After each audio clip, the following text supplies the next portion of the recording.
오순절날 성령이 임하면서 초대 예루살렘 교회가 폭발적으로 부흥을 했죠.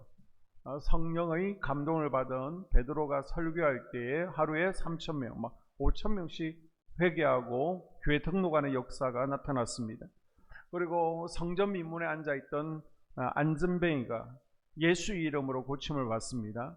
많은 사람들이 성전에 모여 예배하고 교제하면서 또 서로 구제하고 나누었고요. 교회는 날마다 재미있게 은혜 가운데 부흥했습니다. 빛이 있으면요 그림자도 있기 마련이죠. 초대교회에 이렇게 좋은 일, 부흥만 있었던 게 아니라 위기도 있었습니다. 외적으로는요 예수님을 싫어하는 유대 지도자들이 사도들을 매질하고 교인들을 핍박하기 시작했다는 겁니다. 그리고 내적으로는요 교회 내에서 누구를 더 챙겨주고 누구는 왜 안 챙겨주냐 구제하는 문제로 파갈려서 갈등을 겪기도 했습니다. 무엇보다 가장 큰 위기는요 사울의 박해였습니다. 기독교를 박해한 대표적인 사람이 사울이었는데 얼마나 잔인하고 또 끝장을 보는 사람인지 이 사람한테 걸리면 견뎌낼 사람이 없는 거예요. 결국 사울의 박해로 스데반이 죽고요 많은 교인들이 투옥되어 고문을 당하게 됩니다. 사울의 핍박을 믿음으로 이겨낸다는 것이 쉽지가 않습니다. 처음에는 견뎌냈지만 눈앞에서 사람들이 동료들이 죽어가는 것을 본 교인들은요 예루살렘을 떠나서 다른 지역에 가서 신앙생활을 하겠다 그러면서 예루살렘을 떠나는 겁니다. 그렇게 잘 나가던 교회가 내적인 그리고 외적 위기를 만나면서 교인들이 하나 둘 떠나죠. 그러나 교인들은 다 떠나도 사도들은 남아서 교회를 지켜야 되잖아요. 그래서 사도들과 함께 뜻을 같이 하는 어느 정도의 무리 교인들이 남아서 예루살렘 교회를 지키고 있습니다. 그러면서 예루살렘 교회가 확 올라갔다가 또 확 무너졌습니다. 그리고 조금씩 회복되고 있을 때 바로 오늘 이야기가 시작되어집니다. 자, 다시 1, 2절을 보게 되면요. 그때 헤롯 왕이 손을 들어 교회 중에서 몇 사람을 해하려 하여 요한의 형제 야고보를 칼로 죽이니. 아멘. 자, 헤롯의 박해가 있는데 성경에 보게 되면요 4대에 걸쳐서 4명의 헤롯이 나오고 있죠. 자, 헤롯의 족보를 보면 아기 예수님을 죽이려고 2살 이하의 남자아이를 다 죽이라고 살해했던 대헤롯이 있습니다. 헤롯 대제. 그리고 동생의 부인을 빼앗고요. 또 세례요한을 죽이고 예수님이 저 교활한 여우라고 평가했던 심지어 딸까지도 아내로 취했던 예수님이 십자가에 못 박혔던 때의 헤롯 안티파스가 있습니다. 그리고 야고보를 죽이고 또 베드로를 감옥에 가둔 헤롯 아그리파 1세가 있고요. 바울의 송사를 맡은 헤롯 아그리파 2세가 있습니다. 다 지독하게 많은 악들을 행했습니다. 사람들이 목을 베는 것을 이 헤롯 가문은 굉장히 좋아했어요. 그래서 여러분 결혼할 때 그 집안을 봐야 된다라고 하는 이유가 이해가 좀 되십니까? 자, 본문의 헤롯은요 아그리파 1세입니다. 주 37년 헤롯 대왕의 손자인 아그리파 1세가 유대 지역의 왕이 됩니다. 그러나 혈통을 중요시했던 유대인들은 에돔 혈통의 아그리파 1세를 좋아할 리 없습니다. 왕으로 잘 인정을 하지 않는 거예요. 그래서 이 헤롯이 왕이 되고 나서 유대 지도자들의 마음을 얻을 방법을 고민하다가 먼저 유대 지도자들이 누구를 싫어해요? 기독교인들. 그래서 기독교인들을 앞장서서 박해해서 환심을 사기로 합니다. 그래서 정치적인 목적으로 예루살렘 교회를 헤롯이 핍박하기 시작합니다. 헤롯의 기독교 1차 박해는요 사울이 바뀌어버리죠. 사울의 회심 변화를 통해서 실패로 끝납니다.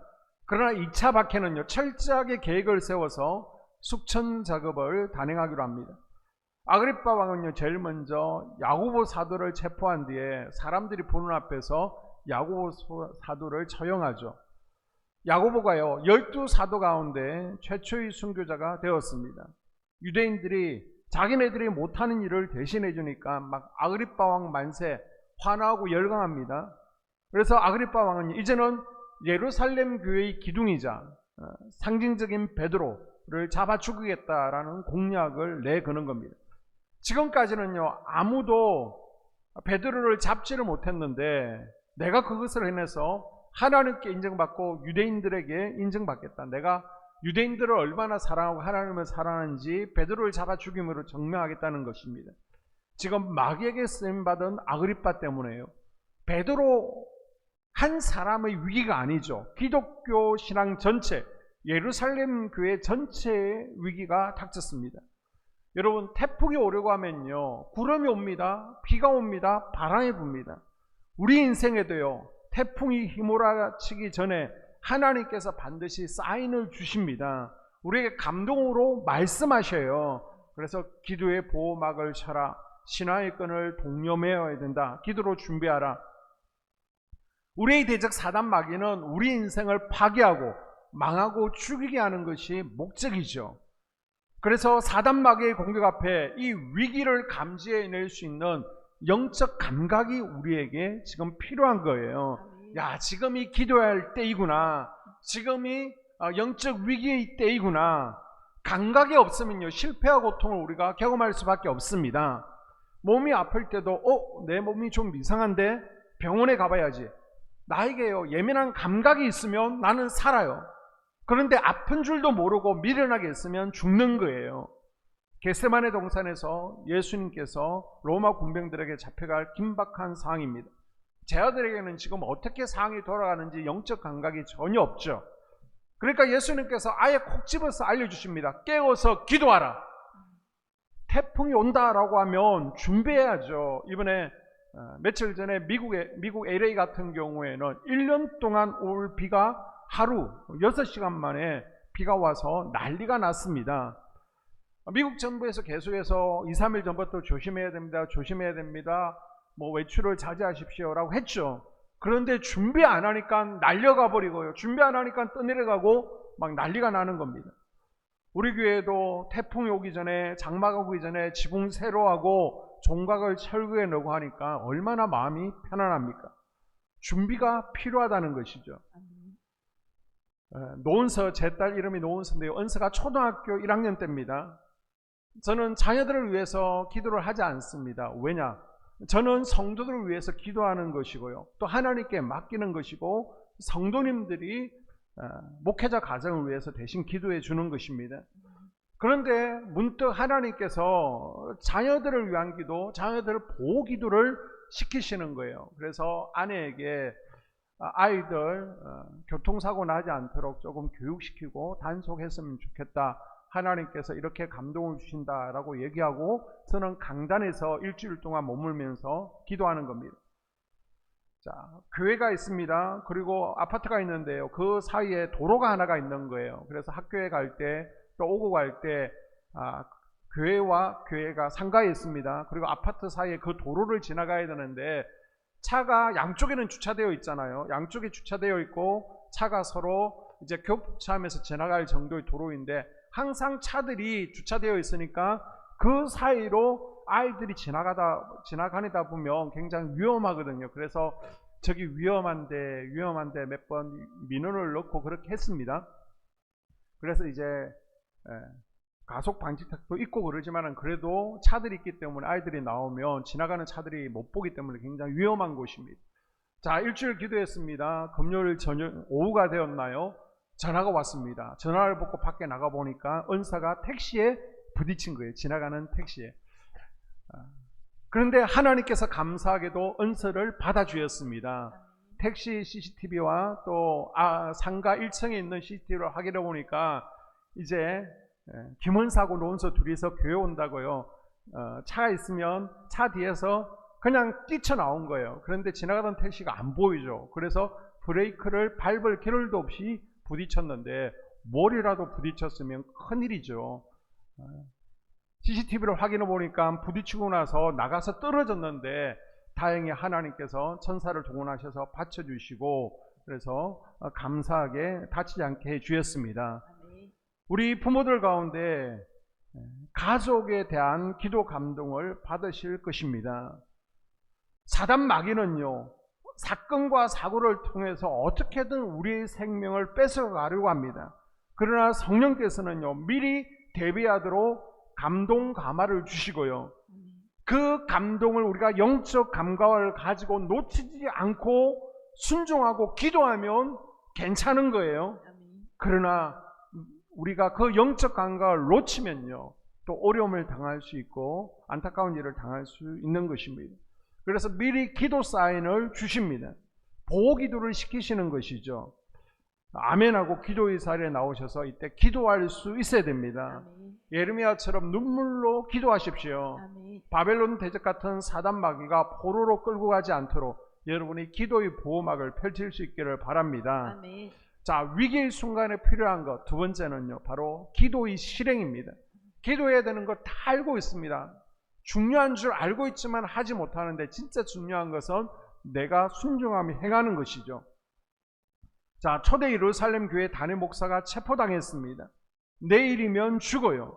이 위기의 순간 교회가 한 일은 무엇입니까? 5절에 보게 되면 이에 베드로는 옥에 갇혔고 교회는 그를 위하여 간절히 하나님께 기도하더라. 아멘. 베드로가 살아나올 가능성은 전혀 없습니다. 내일이면 죽습니다.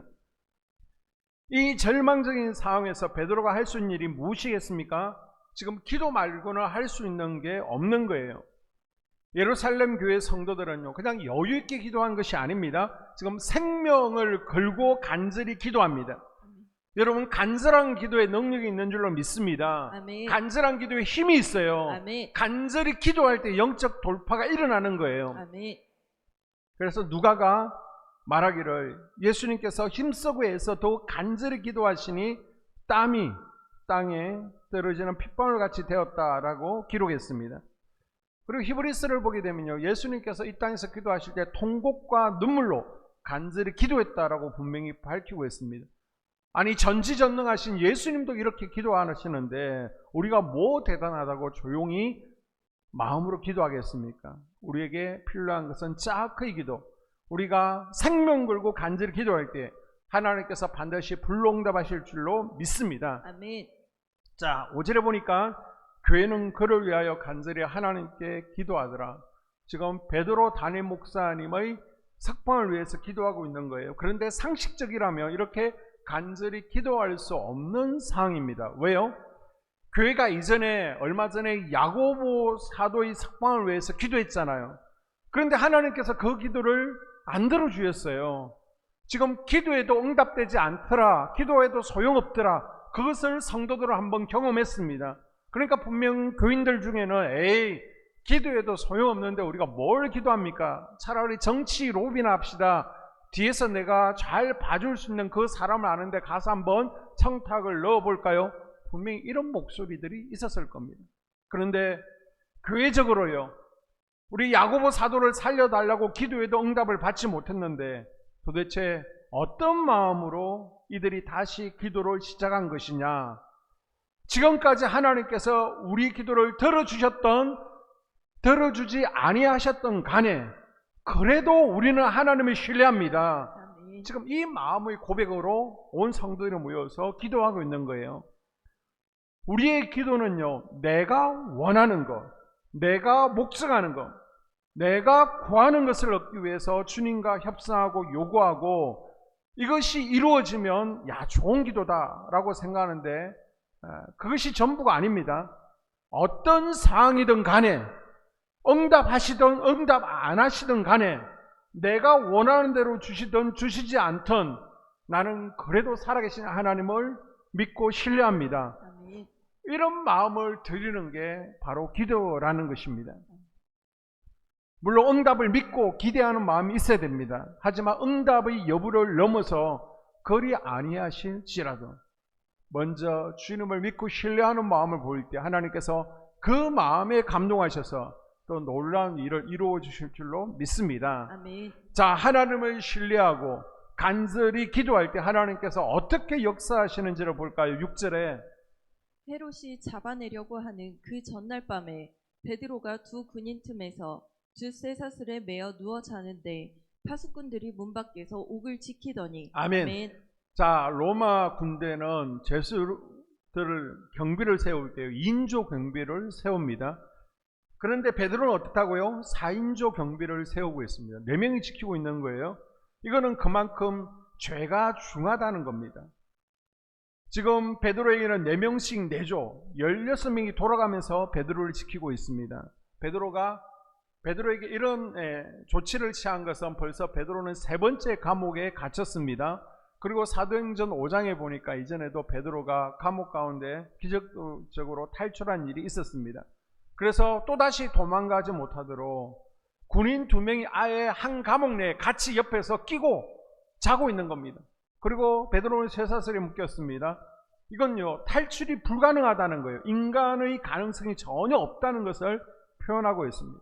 그런데 예루살렘 교회는요, 그 전에 야고보 목사님을 위해서 기도할 때 기도 응답을 누리지 못한 똑같은 공동 경험이 있지만은 이번에 베드로를 위해서 기도할 때는 정말 간절하게 하나님을 신뢰하며 기도합니다.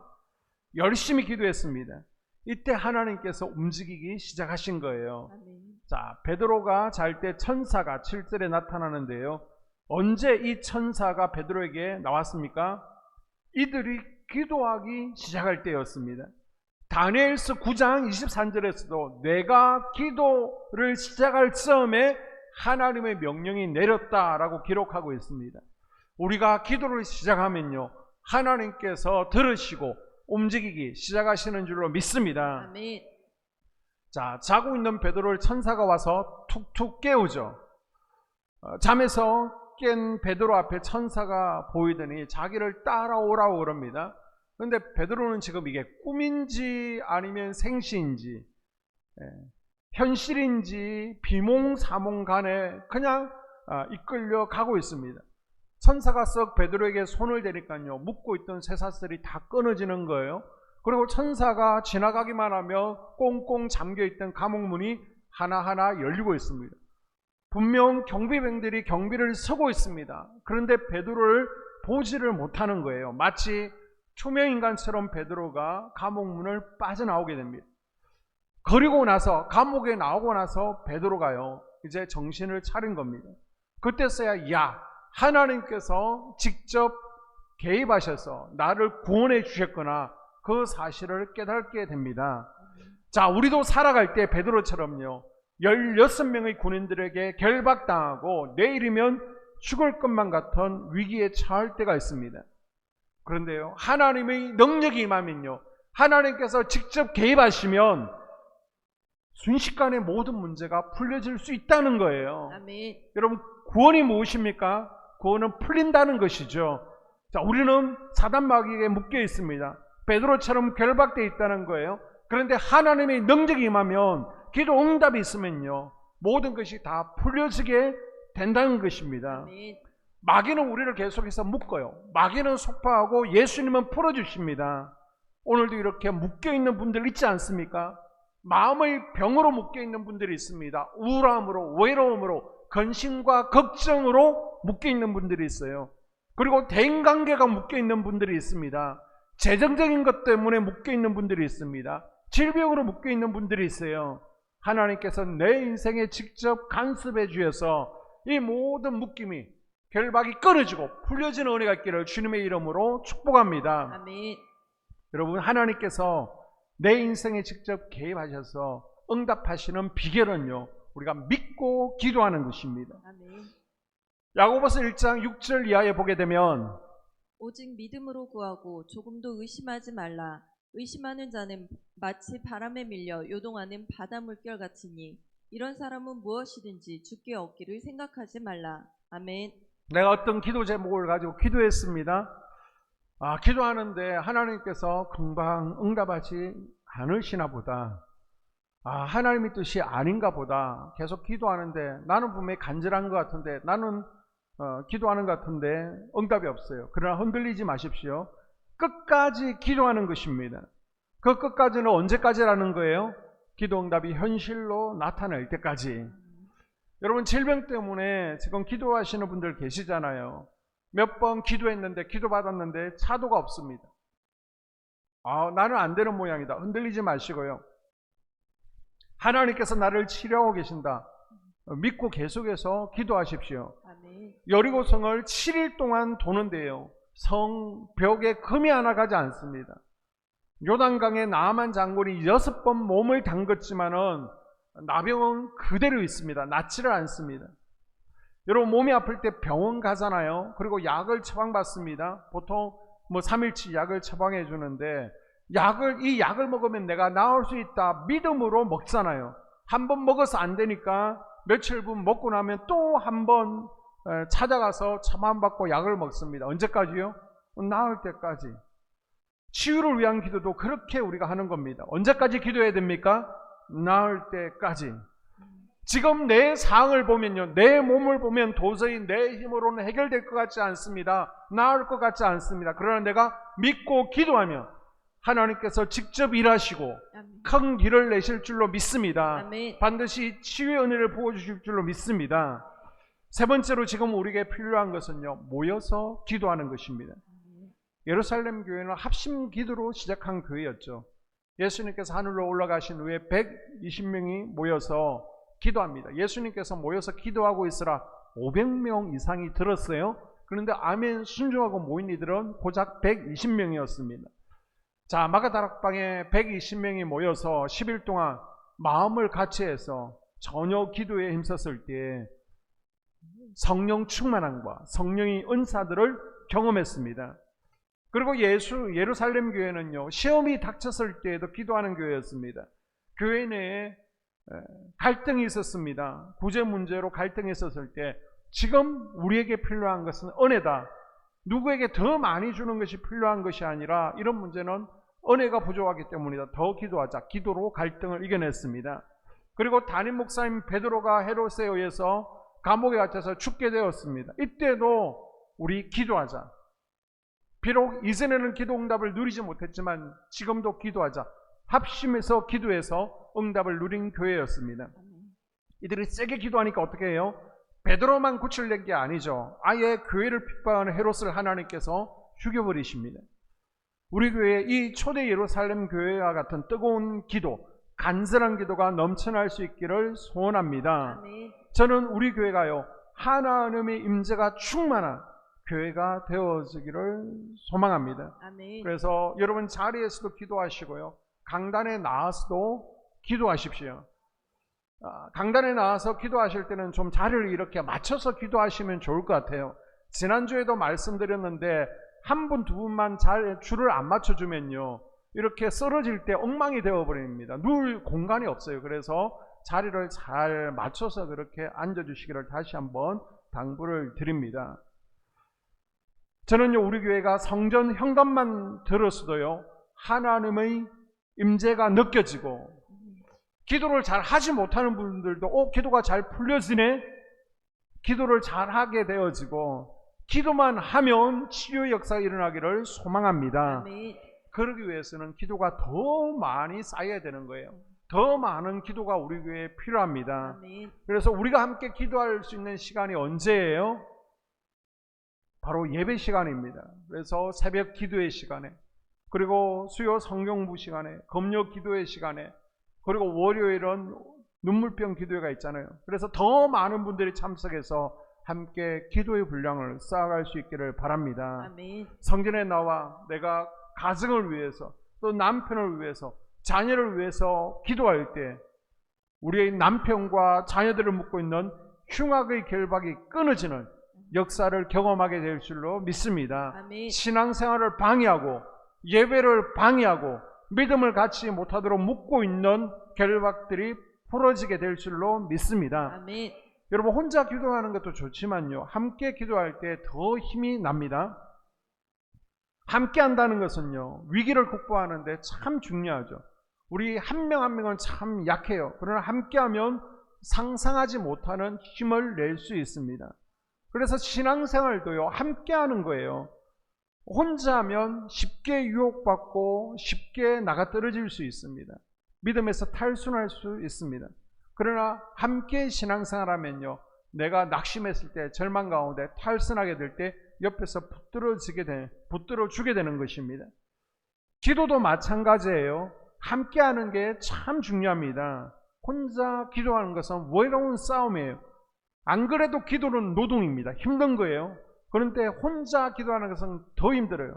그런데 예배 시간에, 그리고 저녁으로 소예배실에서 누군가가 기도하고 있을 때 와서 함께 기도하면요, 훨씬 힘이 나잖아요. 기도가 잘 풀어지잖아요.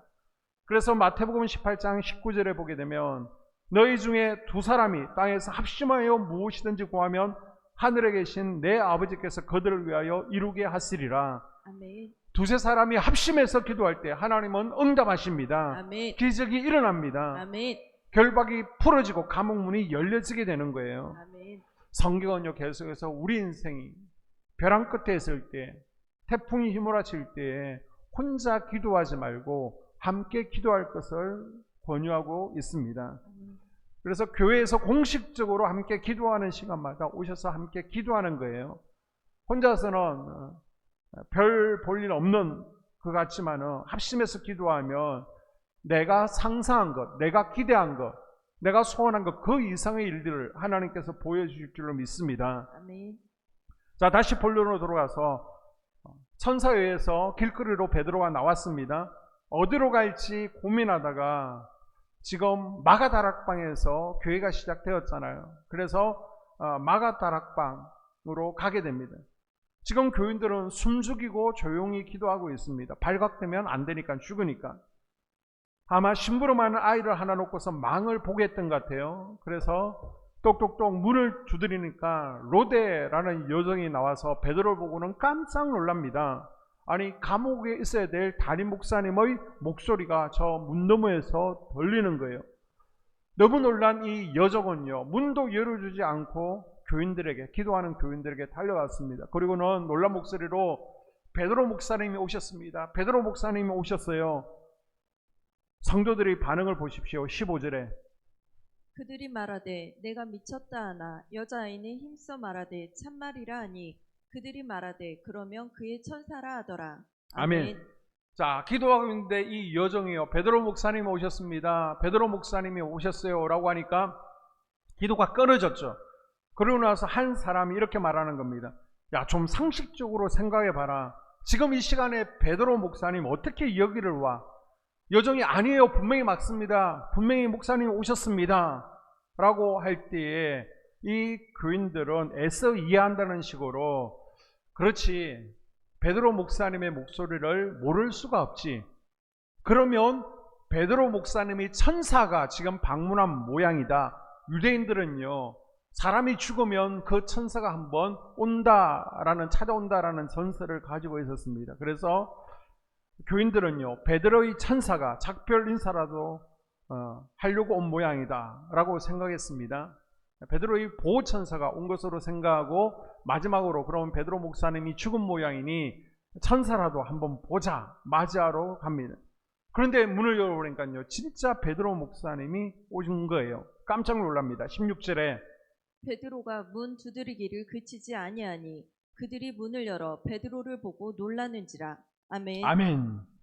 지금 자기들은요, 베드로 목사님을 살려달라고, 기적을 달라고 기도해 놓고선 자기 눈앞에 펼쳐진 기적 앞에 하나님이 응답하시더라도 지금 내가 알고 있는 상식적인 범위 안에서 하시겠지. 이 상식적인 범위라는 건 뭐예요? 그냥 베드로 목사님이 풀려날 때에 내일 재판이 있잖아요. 재판에서 아마 무죄 이런 판결을 받고 오셔도 낮에 풀려날 거라고 생각하고 있는 겁니다. 우리의 이성 안에서, 우리가 경험한 상식선 안에서 하나님께서 응답하실 거다라고 기도했기 때문에 베드로가 풀려났다라는 사실을 초대교회 교인들은 믿지 못한 것이죠. 우리도 그럴 때가 있습니다. 성도가 속도원이 아프거나 큰일이 있을 때 우리도 합심해서 열심히 중보기도 합니다. 하지만 그렇게 기도하는 우리의 마음을 들여다보면요, 대부분이 내가 이해할 수 있는 상식적인 응답을 내가 기대하고 기도할 때가 참 많다는 겁니다. 하나님 이렇게 해주셔야 됩니다. 하나님 이거 달라고 하면 이렇게 해주셔야 됩니다. 그렇게 하는 거예요. 제가 허락받지 않고 우리 권사님, 주방 담당하시는 권사님 얘기를 좀 할게요. 우리 주방 담당하는 권사님 머리 MRI를 찍었는데 머릿속에서 한 4cm 정도의 혹이 발견되었습니다. 그 혹이 시신경을 누르고 중요한 부분에 있는 거예요. 이제 자세한 내용은 우리 박보라 권사님이 9월달에 한번 간증할 수 있는 시간에 언급을 할 겁니다. 그래서 부랴부랴 인천 성모병원에 가서 정밀 검사를 받았습니다. 그랬더니 코로 수술할 수 있는데 그 혹이 너무 크니까 2번에 나눠서 잘라서 수술을 해야 된다는 거예요. 잘라서 한번 수술하고 또 위에 있는 혹이 시간이 지나서 내려오면 또 해야 된다는 겁니다. 그러면 인천을 2번 올라가야 되잖아요. 얼마나 번거롭습니까? 그래서 또 서울에 있는 세브란스 병원을 갔습니다. 근데 그 의사는 그렇게 수술하는 것은 나는 별로 경험도 없고 위험하니까 그렇게는 하지 못하겠다고, 그냥 안전하게 머리를 열자고. 그런데 머리를 열면요, 일단 머리도 깎아야 되잖아요. 그리고 또 신경을 건들 수 있으니까, 뇌를 건들 수 있으니까 위험하잖아요. 회복에도 훨씬 시간이 걸리잖아요. 일단 그렇게 하기로 딸과 합의를 본 거예요. 의사 선생님과 그렇게 결정을 했습니다. 그리고 수술 날짜가 잡혔습니다. 그리고 교회 와서 보고할 때, 저희는 기도할 때 저는요, 하나님 혹이 쪼그라들게 해주세요 기도했죠. 그래서 코로 좀 쉽게 빠질 수 있게 해달라고. 그런데 기도를 했는데도 시간이 지나도 혹은 전혀 작아지지가 않습니다. 그리고 이제 세브란스 병원에서 수술할 날짜가 되었습니다. 그리고 당일 병원에 가게 되는데 가다가 수술도 못하고 돌아왔어요. 수술 이제 입원하려고 그러면 코로나 검사를 해야 되잖아요. 검사할 때는 코로나 확진이 뜬 거예요. 그러니까 마음이, 우리 권사님은 얼마나 심란합니까? 그 어렵게 서울에서 수술할 자를 잡아놨는데, 그리고 또 뇌를 열어야 된다는데 마음이 심란한데, 그래서 마음의 준비를 하고 아침에 출발했는데, 그런데 코로나 확진이라고. 또 감사한 것은 한 달 후에 또 날짜가 잡혔습니다. 그러고 나서 한 달의 시간을 보내면서 계속해서 하나님, 이 혹이 쪼그라들고 작아져서 코로 빼내게 해주세요라고 계속해서 이제 기도를 하고 있는 거예요. 그런데 이제 한 달의 시간이 지나고 나서 병원에 갔더니 의사 선생님이 딸과 권사님을 부르는 거예요. 그리고 차트 몇 장을 보여주면서 이 한 달 동안 환자와 같은 케이스를 여러 건 코로 빼내는 수술을 경험해 봤다는 거예요. 그리고 다 성공을 했다는 겁니다. 그러면서 나를 믿고 코로 수술해 보지 않겠느냐. 그래서 코로 수술하고 빨리 퇴원해서 오셨잖아요.